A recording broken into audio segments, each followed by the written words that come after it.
Қайырлы күн баршаңызға. Бүгін сіздермен таңғы ас дайындайтын боламыз. Дайын қатпарлы қамырдан осындай круассан дайындайтын боламыз. Видеоны соңына дейін көріңіздер.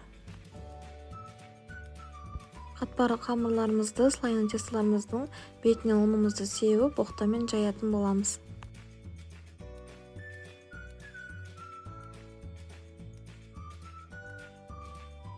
мм осылайынан жайып алғаннан кейін видеода көрсетілгендей үшбұрышты қылып кесіп шығатын боламыз.